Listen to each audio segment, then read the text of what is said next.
Hey everybody, we're back for another episode, and we've got the initial part of the wiring wrapped up and kind of know where we're going from there. So I'm going to walk you through that, and then we are going to take a look at working on these windows and getting them working. No, you're not bringing home another piece of junk.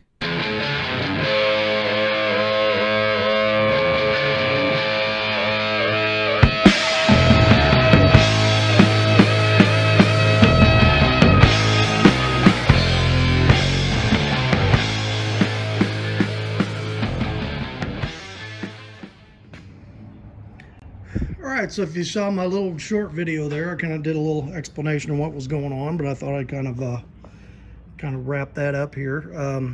I've got everything pretty well lined out and put away. And so what I ended up with is you end up with several harness assemblies. You got your under hood harness, which does everything under the hood, all the engine controls, all the lights, everything on this side of the bulkhead plug. Then you got your interior harness, which does everything up under the dash and the dash itself. I'm going to be putting the PCM in the back, so I have the PCM harness, we'll call it, or the ECM harness, which I've got those wires separated. Everything is separated and marked. Part of that will go up under the dash and make some connections. Part of that will go through the firewall and make the engine connections. Then I've got the rear harness, which is taillights, brake lights, and all that stuff, and that is going to follow the path that the original rear harness of this went to, which it's got a nice plug on it that plugs right into the forward harness, so don't have to figure out when any of that stuff is. Just plug it in, take it back, and wire up the lights. And then the last harness I got is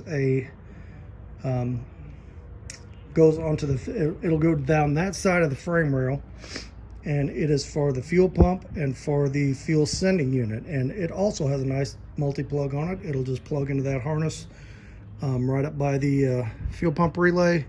We'll run it back there. We'll put our fuel pump on the frame rail, and we'll have the other wire that goes to the fuel sending unit. So got everything lined out, got everything marked. I don't have everything cut exactly where it's going to go yet. We'll do that upon final assembly. I kind of wanted to get everything lined out and figure out where it's all going to go and get all the junk out of the harness, which I did. There's a lot of stuff in there we're not going to use. Got all that identified and cut out of the harness. So I've got this box. I've got all my good harnesses wrapped up. You can see everything labeled where it's going to go. Got my wiring diagrams in there. So it'll be just pull it out a harness at a time, plug it up, shorten wires where I need to go, and make it all look neat. This is all the stuff I was not going to use, but I'm not going to throw any of this away until I'm completely done, because sometimes you come up with things like, some nice relays you might need for something, or these multi-plugs that you might need for something. This is all power windows, cruise control, ABS brakes, all that kind of stuff is in here that we're not going to use. But like I said, until we're completely done and wired and everything's working, we're going to hang on to that stuff. So as far as time, I guess I've got probably actual time. It probably took me about 6 hours to strip that whole wiring harness out of that van. And then, I got my time downloading wiring diagrams. I think actual time of going through there, marking all those wires, getting my harnesses lined out, getting all the stuff out of the harness that I don't need, maybe 4 or 5 hours. So I probably got 10 hours actual labor into it so far. And that it's just kind of how you want to do it. You can buy a nice pre-made harness from somewhere. You could buy a pre-made 61 harness and just kind of wire all the basics of the car up, and then buy a TBI harness and wire the basics of that up. you're still going to have connectors to buy and wires to figure out, and so it's kind of up to you. To me, I'd rather spend a little more time and a little less money. Somebody else may want to spend more money and less time, so I'm not going to say there's a right way or a wrong way to do it. This is just the way I did it. So take that for what you will. If it's something you can use, have at it. Went ahead and got the rest of this wrapped up and bolted together. So I'm going to leave that on the engine when we pull it out. Just pull it out and set it over there as a whole assembly. And really, I should be able to do that for too long. I'm going to work on these windows first, but as soon as I got these windows lined out, then all this is going to come back apart. Motor transmission is going to come out. Steering column is going to come out. Dash is going to come out, and we're going to start cleaning all that stuff up. Painting it, sanding the firewall down. I've got holes to weld up. I've got figure out where that harness is going to come through for all this stuff. Somewhere in here. My air conditioning lines are going to have to come through there too, but we've got a lot of these holes, which a lot of these holes were for the pins for that insulation, that firewall insulation. So we're not going to be using those. So maybe instead of welding some of those up, we'll utilize those as to bring some stuff through. So coming along real good. I'm happy with it.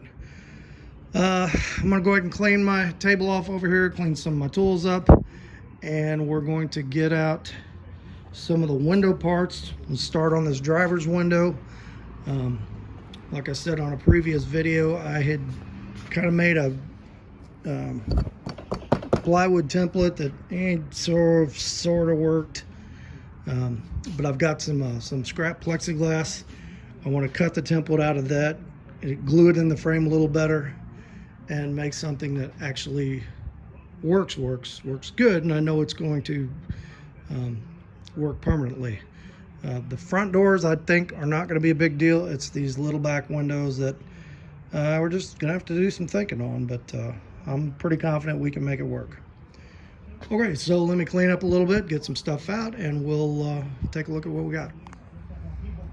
All right, so let's kind of revisit this. It was quite a few videos ago that I set these windows up and did a test trial on them, and if I held onto the window, I could get it to roll up and down. It was a little stiff, so I just want to work on smoothing that. Now what I did is, this is basically the front four-door window assembly, and I lengthened it 8 inches. I added 8 inches onto this track, and I added 8 inches on up here, and I did that because I lengthen the door 8 inches. But this thin plywood I used was just kind of falling apart and just not doing real good. So I'm going to try to make a better pattern using some plexiglass that I got, and glue this whole thing together, let it sit overnight, and in fact we'll do both these windows. We'll do this one, and I did this one too. That's the back window. So first thing we're gonna do, we're gonna get some good patterns made. We're gonna get these put together. We're gonna let them dry a day or two or whatever, and then we're going to see what we can do about the window assemblies, and can we get them to work right. All right, so I'm gonna dig out that plexiglass, and we're gonna cut these and see what we got. All right, so I salvaged this plexiglass from an office building. This was actually some old doctor's directory signs that were being taken out and thrown away. So I saved like 4 sheets of this stuff just to use for patterns. So you can see I got it traced out, and we're going to cut that out, and it's a little bit thicker than this wood, which the wood was thinner than the glass. So I think this will make a better pattern for what we're trying to do. Also, we had I talked about in my last video, we were having a car show today at our church, at Faith Baptist Church in Festus, and it went really good. My apologies, I was going to film a video out there, but they asked me if I would be one of the judges. So I was walking around with a clipboard and, doing that and talking to people and looking at cars. I just, it would have been too cumbersome to try to film the thing, but worked out great. You know, the guys that planned it did a great job. Had about 35, 40 cars out there, some really nice looking stuff, and was neat to have it at our church. You know, had some ministry opportunities out there, had a prayer tent set up and stuff. So hopefully this is the first year of many to come. All right, so let's get this cut out and see what we can do. Okay, just decided to go ahead and just do this once because of bench space here. But we're going to let this dry and make sure that glass is in there solid, the frame's on there solid. And then we're going to try to bolt in the window regulator and see how that works. Now, so here's the window regulator track. It goes along here. So I think the problem I was having before was with the 4-door window regulator. It kind of hits somewhere in here. And I'm wondering if I need to extend that arm a little bit, make it a little bit longer to make up for this extra 8 inches of track. I mean, it seemed like it was rolling up and down okay, but it was sticky. So, but of course I don't have the window felt in there. You know, it's just kind of a mock-up to make sure it's going to work. So we'll bolt it all back together. You know, it's been so many months since I put it together and tried it. I kind of want to get a feel for what it's like again, and then we'll see what we got to do from there to if we got to make any alterations to make it better. So let's let this dry overnight, and maybe tomorrow or Monday. Yeah, tomorrow's Sunday, tomorrow's Mother's Day, so probably not tomorrow. Maybe Monday we'll get back out here and we'll bolt the regulator in, we'll slide this thing in there, and we'll see how she performs. Okay, so this came out pretty decent, and it's a lot more solid. It's not floppy and loosey-goosey like that plywood template I had in there was. So, okay, well, let me find all the window regulator parts, and I guess we're gonna have to put I had to put the quarter window in too, I think. Yeah. All right, so let's get the window regulator, quarter window parts. We'll get that in there. We'll get this bolted in, and we'll see how nice it rolls up and down. Hopefully it'll be nice. Maybe have to do a little trimming. I know this front edge here. So the back edge, you've got this rides in the channel. Now on the front edge, this is kind of your guide for the glass to ride in the channel, and then the glass, just the raw edge of the glass itself rides in the channel. So looks like I got them pretty close. So we'll see how it does. Okay, so got the window put in here, and I'll tell you what, this is hard to get together with making that track 8 inches longer. Yeah, it took some doing to get it in there. And one of the problems I'm finding out here is all these rollers on these window regulators, well, those are okay. But this one's froze. There's one in here that's froze. There's one in here that's broke off. So I'm pretty sure you can buy those rollers. So I'm going to have to buy those rollers to really get this to work smooth.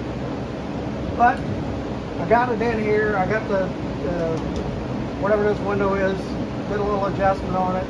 I think I'm going to have to trim the glass down a little bit because it was a little tight, like a little long this way.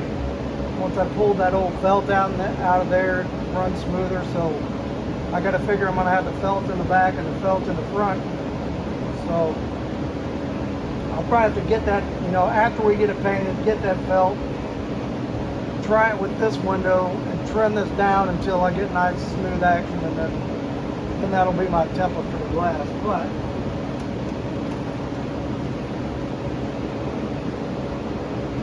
I'm just kind of guiding it with my hand because it's hanging up with bad rollers. It's going up good. And it's going down good. So that's what we want. The front window I wasn't too concerned about. It's the back window we're going to have to figure out. Because, here, let me get this regulator.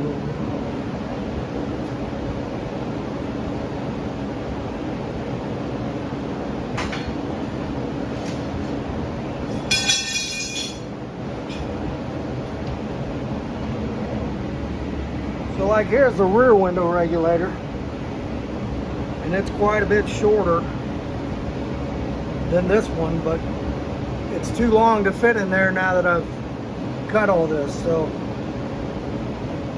I'm thinking about cutting this down and maybe, yeah, I'm not sure. I'm thinking about cutting this down and seeing if it'll work. I downloaded a picture of the window regulator for a regular bubble top, 2-door hardtop.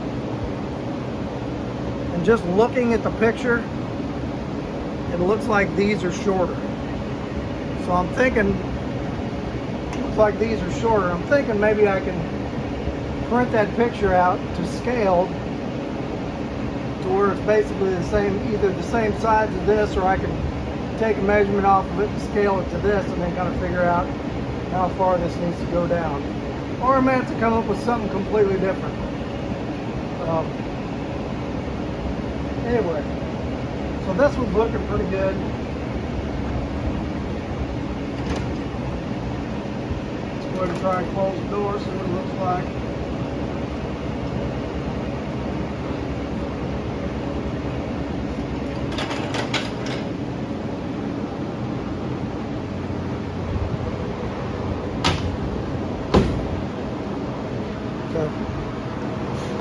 So that's pretty nice and square, and it'll tilt this up a little bit. So there's a chrome channel that goes along here that this slides up into. So like I said, I'm pretty happy with that one. So what we're going to do next is take this back window.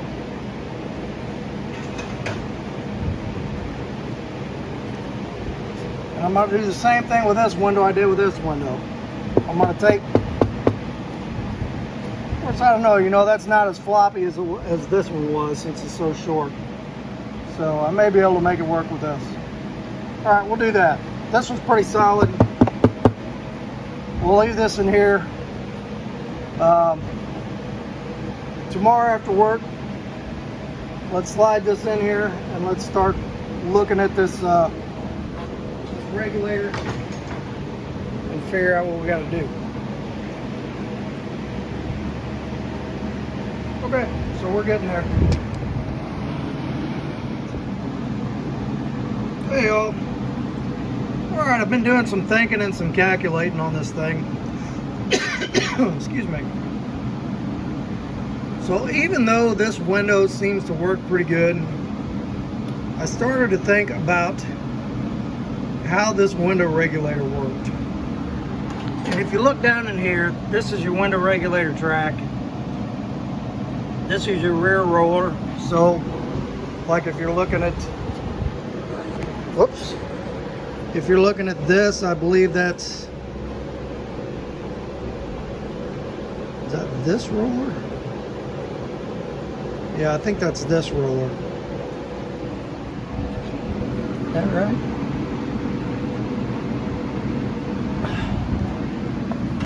But anyway, what I was looking at is you can see how far away from the end this roller is from the end of the track with the window down.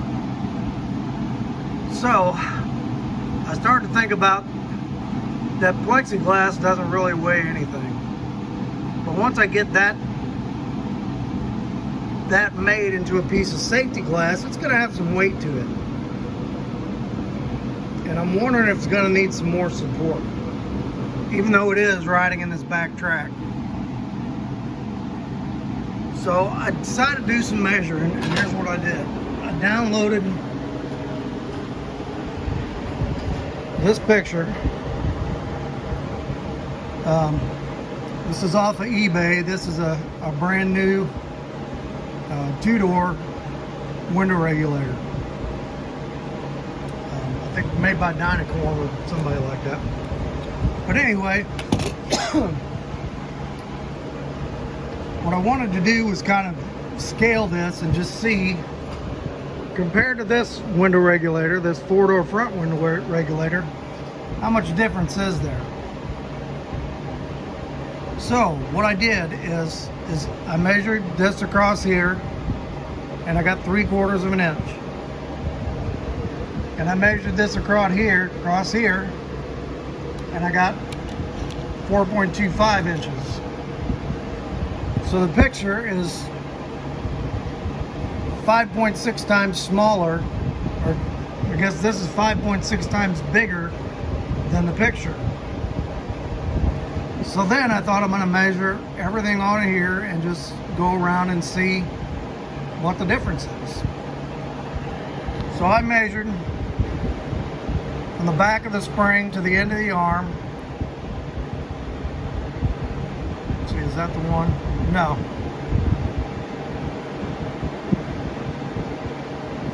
Where did I take that first measurement?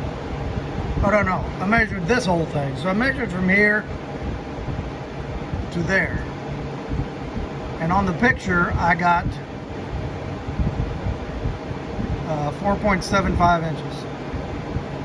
So then I multiplied that by 5.6 and I got 26.6 inches. So if I measure this,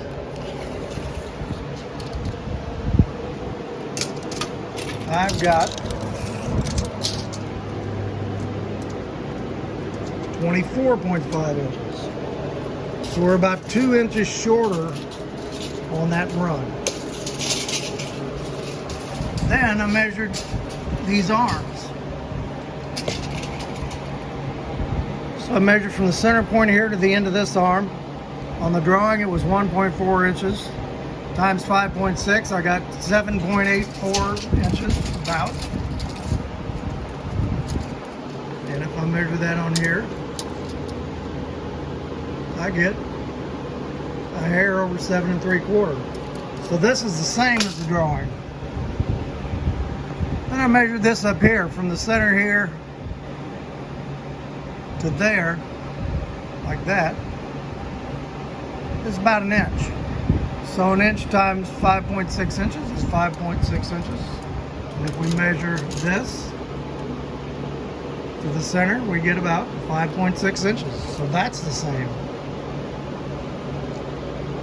So the difference is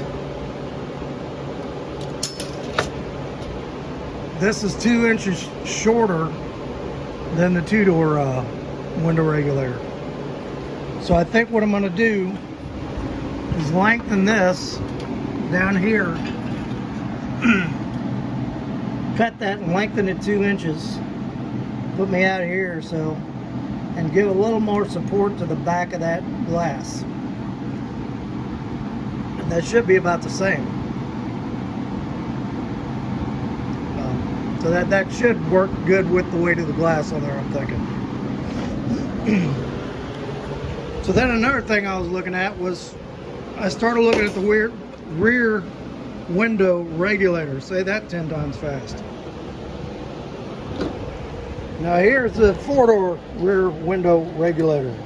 It's like the front one. You got your main rail and then you got this other rail. So you got like this roller and this roller going to a track, which is like right here, I think.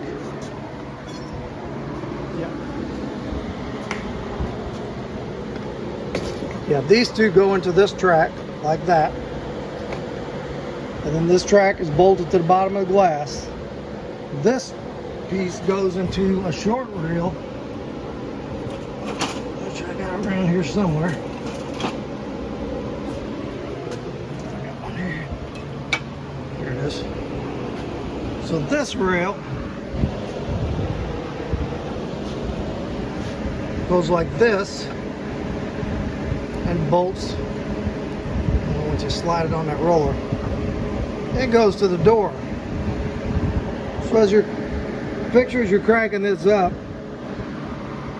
When you're going up, these two are coming together and they're pushing this rail this way. And then this is kind of the fulcrum here. And then when you're cranking the window down, these spread out. This gets wider like that and brings the rail down, window down. So all that won't fit in the rear window or door, or whatever we call it now. But I did this. This is a two-door, a rear window regulator for a two-door hardtop, for the bubble top. It doesn't have that crossbar. And it's kind of got a little step here and a little step there. Okay? So then I found this picture. This is for the rear window regulator for a two-door post. So it also doesn't have the crossbar, but it's got, it doesn't have those steps in it. So let me set my camera up here and let's take a look at what the difference is.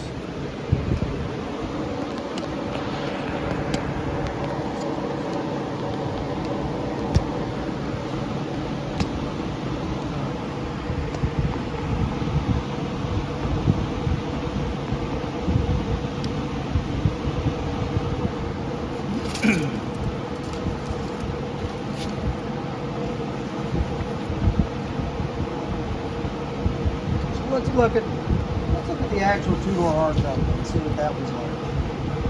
Well, now let's look at this one because it's more like that one. See that? Yeah. Okay, so if we measure across here, it's 2 inches. Now, this is the opposite side actually. No, it's not. That's right. So now if I measure across there, I've got 4.5 inches. So that is, so this is 2, that's 4.5. So this is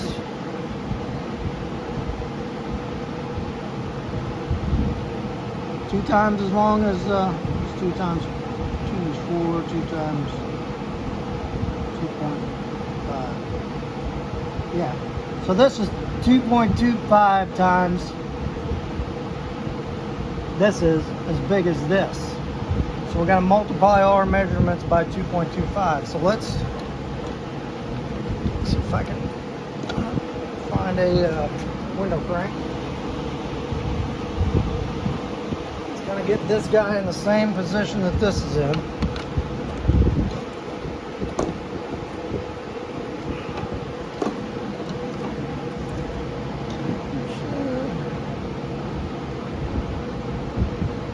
Pretty close.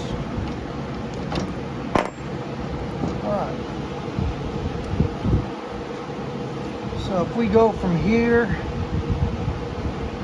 to the end, I've got 5.5.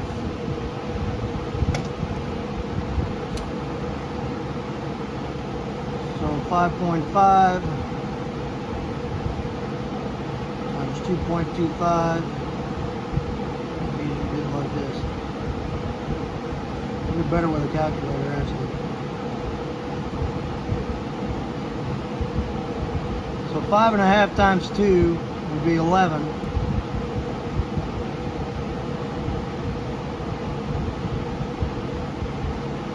1/2 times 2.25. 1/2 times 2 is 1. So 1.5. So it'd be 12.5 inches. We should have from about there to there. Let's see what we got. I got 11 inches. It's actually a little smaller.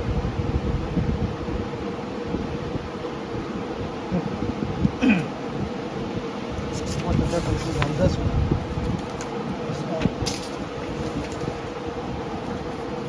So this one, let's see what the ratio is on this one. This is like 3 inches. Actually a measuring tape here.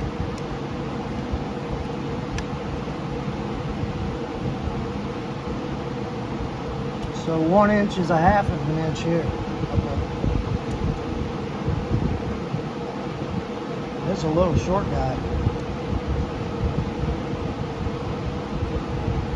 about twice as long. So 4.5 would be 9.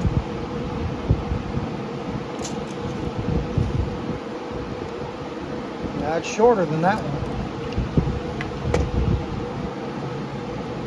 And then our door isn't exactly factory, so this falls somewhere in between this and this. So it may work, but my question is, when we look at this window,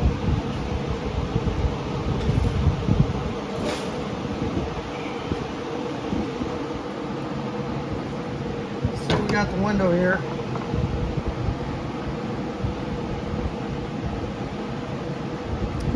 Might work. See, you don't have a track here and here on this window.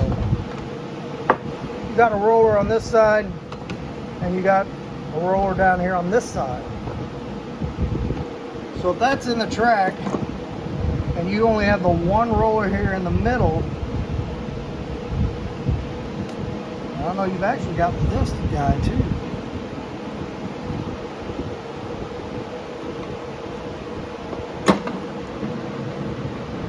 Looks like both these go down in that track.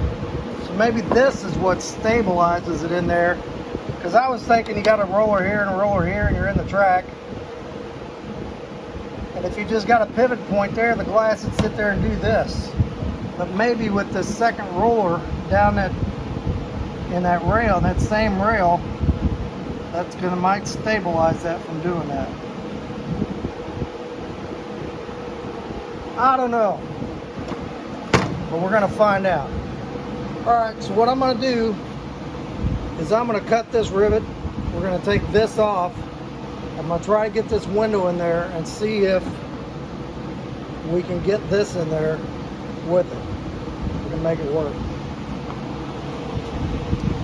And I guarantee it either will or it won't.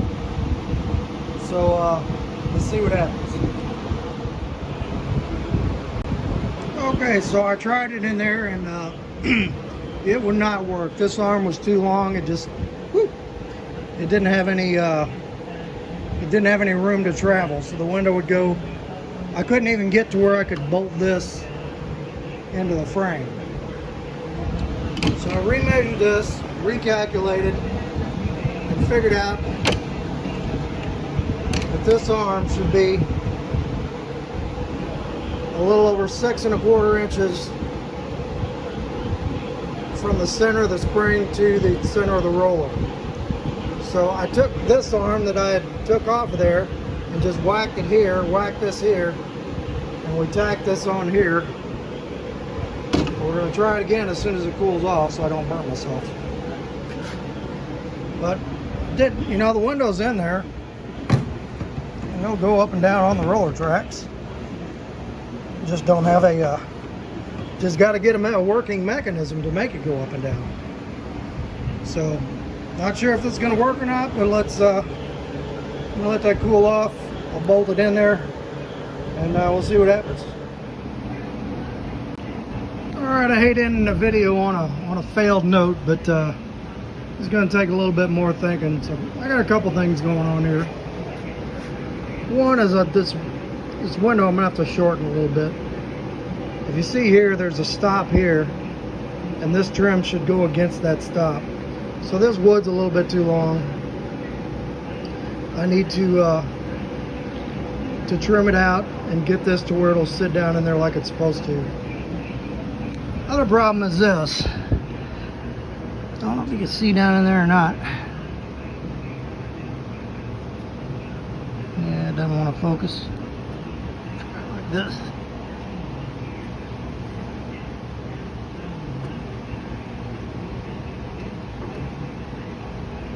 Alright, so if you look right there, there's the roller. And it goes down and it hits this window track. So I'm gonna have to shorten that arm up a little bit more, and I know I'm losing travel when I do that, but I'm gonna try it and see what happens. You know, there's a possibility we could maybe do a little cutting and move that rail back, because it bolts here and here. So if I move the rail back, then I can move this roller, just kind of rework this in here. Not sure if that'll do any good or not. One of the things that concerns me is I don't have a whole lot of travel in this rail. So I don't know if once I shorten that thing, is this thing going to go all the way up and all the way down, or is it just going to go part way up and part way down? So not sure about that. Somebody else mentioned about just making a fixed window. I really don't want to do that. I mean, that's the whole cool idea of having a hardtop, is being able to roll that down. You know, there's a possibility of just a different kind of window mechanism instead of this crank. If there's, I think some step vans have some crank windows that just have like a straight up and down rail, maybe something like that. But I don't know. We need to get this worked out. So I'm gonna get this other stuff done. I got a lot coming up this weekend and next week. Probably not gonna be able to touch it until almost next weekend. So I thought I would get what I could here done tonight and go ahead and get this out today. So I'm not giving up. I'm just doing some more thinking. We got the front one figured out. I know we can figure this out one way or another. If I absolutely had to have power rear windows and crank front ones, and I could put those fake crank switches on the back, I could probably live with that. But I don't know. Let's try and I'm going to give another shot at getting this mechanism to work. And if it doesn't work, then we'll regroup and try and figure something else out. Okay, so let's go inside and see what the Lord's got to say tonight. We'll wrap this up. Hey y'all, thanks for watching the video today, even though we didn't succeed on that back window. But I got a couple of paths that we're going to try, and we're going to make that thing work one way or another. But anyway, like I was saying, I got a lot going on over the next this weekend and next week and stuff next weekend, and so this may be the last video for a little over a week. Maybe we'll get a little one in at the end of next week, but we'll just have to see what goes on. Got a lot of commitments I got to take care of, and but we'll get back to it. But anyway, most important part of the video anyway is seeing what the Lord has for us today, and I'll tell you, with the last couple of weeks, I don't know anything more important to talk about than the abortion issue and the possibility of overturning Roe versus Wade. Something I have prayed for throughout my lifetime. You know, I was the last of a long line of kids, and my mom was in her 40s in the 1960s when she had me, and was not in good health, and she was told by her doctor that probably might be a good idea to have an abortion with me, because they didn't know if she would make it or not. In fact, my brother and sister that were she was pregnant with before me both passed away because of complications. But you know, my mom was a godly woman, and she wouldn't do anything like that. You know, she decided that God put me there for a reason, that she was going to see that pregnancy through. And when she had me, she almost did die. She almost hemorrhaged to death. It was in 1967, and I ended up actually going home with my aunt and uncle for a few weeks while she recovered in the hospital. And you know, she was my spiritual warrior growing up. She taught me about the Lord, and we talked a lot about life. In 1979, she took me on. Pope John Paul II was in Chicago, and her and I went up on a church bus trip, and the focus of his trip that year was pro-life. and he spoke on that, and it was pretty awesome. And it's just something I've been passionate about my whole life. I try not to just talk about it. My wife and I donate to a lot of organizations, and have done some fundraisers for a local pregnancy care center. And we love babies, and God puts them there for a reason.